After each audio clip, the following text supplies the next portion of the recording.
আসসালামু আলাইকুম ভিউয়ার্স, আপনাদের জন্য আজকে নিয়ে আসলাম কিভাবে এরকম ব্যাগের থেকে বা টবের ছোট টবের থেকে আপনারা এরকম বালতি বা 18 ইঞ্চি বা 20 ইঞ্চির মতো হবে এই বালতিটা। আমি এটা ছিদ্র করে নিয়েছি, এরকম দেখতে পাচ্ছেন ছিদ্র। ভিউয়ার্স, এরকম ছিদ্র করে নিচ্ছি। টোটাল আমি ছিদ্র করছি 6টা। ভিউয়ার্স দেখতে পাচ্ছেন, ঠিক আপনারা এভাবে ছিদ্র করে নেবেন। এটা হচ্ছে একটা আরএফএল কোম্পানির বালতি, ঠিক আছে। দেখেন তেল লেখা আরএফএল কোম্পানির বালতি। ভিউয়ার্স, তেল লেখা আরএফএল কোম্পানির বালতি। এটার প্রাইস হচ্ছে 175 টাকা। বাট আমার পরিচিত দোকান থেকে নিয়ে আসার কারণে আমার কাছে ওনারা এই বালতিটার প্রাইস নিচ্ছে 150 টাকা।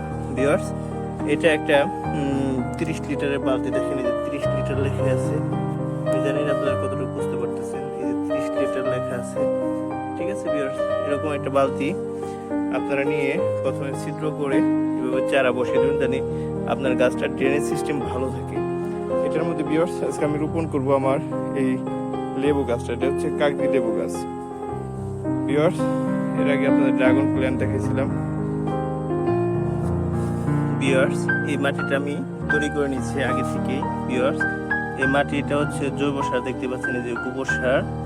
এখানে আমি আপনাদের পটাশ, লাল পটাশ, গোবর সার এবং কি ড্যাপ সার যেটাকে বলে, আমি সেই সমস্ত সার দিয়ে, ছত্রাকনাশক দিয়ে আমি এখানে এই মাটিটা প্রায় 1 মাস রেখে দেওয়ার পরে এই মাটিটা দেখেন যে প্রস্তুত হয়ে গেছে।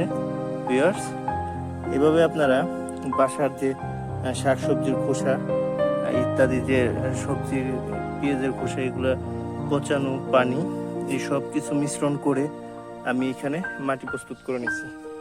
এখন আপনাদের আমি দেখাবো এই বালতির মধ্যে মাটি নিয়ে নিছি। এর পরবর্তীতে আমি এই গাছটা এটার মধ্যে রোপণ করব। ভিউয়ার্স, কিন্তু এই বর্ষাকালে যারা গাছ রোপণ করবেন তারা অবশ্যই ছত্রাকনাশক ইউজ করবেন, কারণ বৃষ্টির পানিতে গাছে ছত্রাক লাগে। কিছুদিন আগে আমার এই গাছটাতে দেখেন এই যে ছত্রাক লাগছিল, এখানে আঠা বেরোতো। বাট আমি ছত্রাকনাশক দেওয়ার ফলে এখন আর এই আঠা বেরানোর প্রবলেমটা চলে গেছে। এখন টোটালি আমার গাছ ভালো হয়ে গেছে, ছত্রাক মারা গেছে। ভিউয়ার্স, প্রচন্ড রোদ, দেখতেই পাচ্ছেন আকাশে প্রচন্ড রোদ, তাকানো যায় না। ভিউয়ার্স, এখন আমি এই বালতিতে গাছটা রোপণ করে আপনাদের দেখাচ্ছি আপনারা কিভাবে রোপণ করবেন। আর সবসময় আমি বলে থাকি আমার কোনো ক্যামেরাম্যান নেই, যার কারণে অনেক সময় আমার কিছু কিছু ভিডিও পোস্ট করে আমাকে আপনাদের ভিডিও করতে হয়।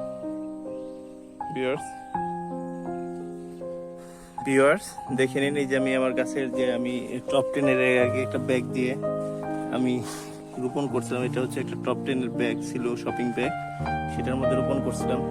এখন এই গাছটাই যে আমি চারদিক দিয়ে সুন্দরভাবে খুলে নিছি। আপনারা ভিউয়ার্স সাবধানে দেখবেন এই মাটিটা জানি না ভেঙে যায়। সতর্ক হয়ে আপনারা এই গাছের ব্যাগ খুলবেন বা যে কোনো টপ থাকলে টপটা বের করবেন, ঠিক আছে ভিউয়ার্স। এখন এটাকে আপনারা ঠিক এই বালতির মাঝখানে রোপণ করে দেবেন।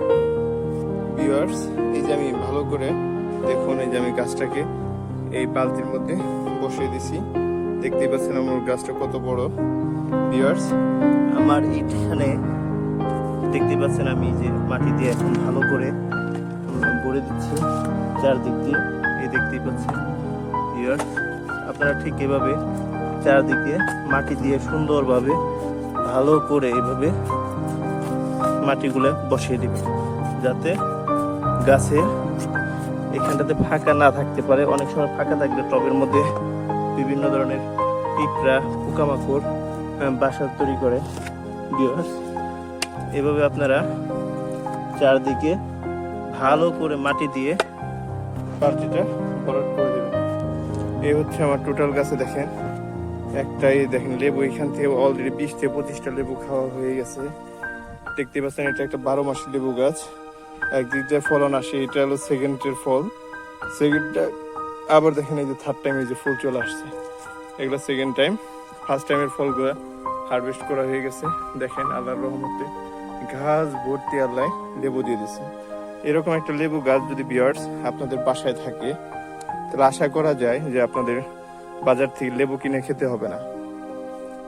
ভিউয়ার্স, আরেকটা জিনিস বলবো, আপনারা যদি এই ভিডিওটা মন দিয়ে না দেখেন, যদি গাছের কোনো প্রবলেম হয় তার দায়ভার আমি নেব না। আর ভিউয়ার্স, এত সুন্দর লেবু কিভাবে আসবে, কি কি পরিচর্যা করতে আমি সেটা বলে দিচ্ছি। আপনারা খোল পচা পানি, সরিষা খোল পচা পানি, ঠিক আছে, আর জৈব সার বলতে গোবর সার, বা আপনারা যে লাউ পেঁয়াজ বিভিন্ন আমরা সবজি বাজার থেকে নিয়ে আসি, সেগুলো যদি আপনারা ইউজ করেন তাহলে আল্লাহর রহমতে গাছ দেখবেন সতেজ থাকবে। আর আরেকটা কথা বলে নেই, যেটা হচ্ছে ভিউয়ার্স, এই দেখেন আমার পাতাগুলো কুকড়িয়ে গেছে। অতিরিক্ত বৃষ্টির কারণে আমি গাছে কীটনাশক ইউজ করি নাই। এটা হচ্ছে আপনার এক ধরনের পোকা, এটাকে দেখা গেছে আপনাদের লিপ মাইনর নামে আমরা চিনে থাকি।